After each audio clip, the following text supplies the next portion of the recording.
The 2025 Toronto Blue Jays season is officially upon us, and the Blue Jays have split their first series 2-2 with the Baltimore Orioles. Going into this series, if you told me we're going to take 2 of 4 of the Baltimore Orioles, I probably would have been pretty happy about it, and I'm sitting here feeling kind of good about this team. Obviously, there's a lot of stink coming out of last year with the lack of offense and the bullpen being terrible and everything all around just kind of being horrible. But it doesn't look too bad so far to start this year. Now, game 1, everything kind of got ugly after pretty much the first pitch, but there's some small things you can take away from it. Andres Gimenez, noted cleanup hitter Andres Gimenez, hit a home run. And honestly, after Jose Barrios left the game, things didn't really look all that bad. There's obviously not that many positives you can take in a 12-2 game. We move on. It's fine. Game 2, much better. Game 2 felt like a lot more about what the Blue Jays are going to be in 2025. On a non-baseball note, they gave out these shirts, and honestly, they're not bad. The sleeves are kind of stupid. I might end up cutting them off and the hood, but the jersey itself might be the nicest giveaway they've had in years.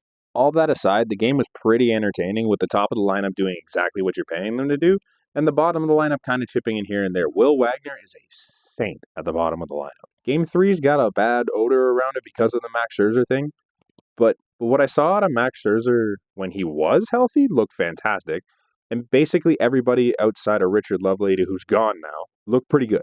You saw Jimmy Garcia continue to dominate in 2 games this series. You saw Jeff Hoffman for the first time in Game 3. Both of them look fantastic, and if they're at the back of your bullpen for the rest of the year, I think there's hope there. The rest of the bullpen might be a little shaky now, but you do have Swanson coming back. You have Burr coming back at some point, so there are reinforcements coming, so it may not be as much of an issue. Yes, the Max loss hurts, but everything else around that, I think you can survive for a bit. We also saw in this game the reemergence of Bo Bichette. At this point, I think Bo Bichette might have been coming into the season looking at around $200 million on his next contract. After the week he's had, might have gone up. I think Vlad's agency might have made a mistake by not negotiating in the regular season, because right now the Blue Jays are looking at Bo Bichette going, that might be some value for our money.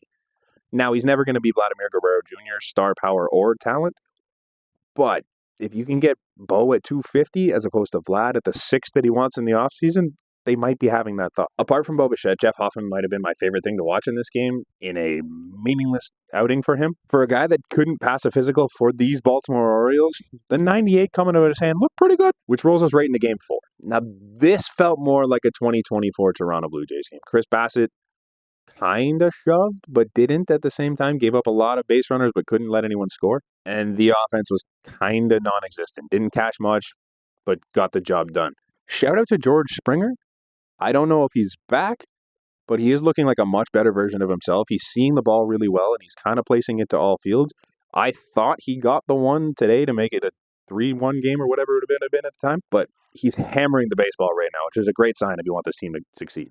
Back to one of my favorite players of the week. Jeff Hoffman comes in, shuts it down in the 9th. It's got to feel so good if you're Jeff Hoffman watching the team that didn't want you and shutting them down 3 out, 3 down, 2 Ks. How are you? A couple of takeaways from the Baltimore series. Bo Bichette looks fantastic, obviously, as mentioned before.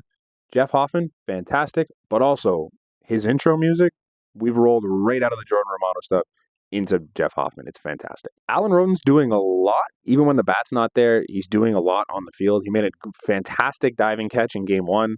He hustled down the line in Game 4 to beat out an infield single. He's looking like he can do a lot on all sides of the ball, which is nice when the bat's not there. I'm interested to see what he can do with a little bit of run here, maybe playing left, maybe playing center.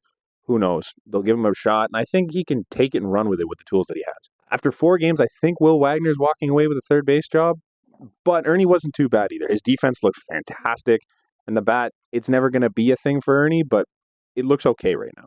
All in all, exciting 4 days for the Toronto Blue Jays. It's just great to have them back. It's so cool to go down to Toronto and be around the fans and be around the stadium. It's a lot of fun. I'm glad we're here. We got Washington coming to town on Monday. They just lost 2 of 3 against the Phillies. Their offense seems to be clicking a little bit right now.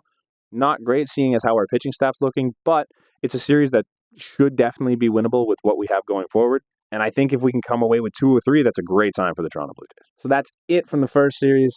Let me know if you like this type of content. I'm going to try out this YouTube thing for a little bit and see how it goes. Let me know in the comments below. Thank you for listening.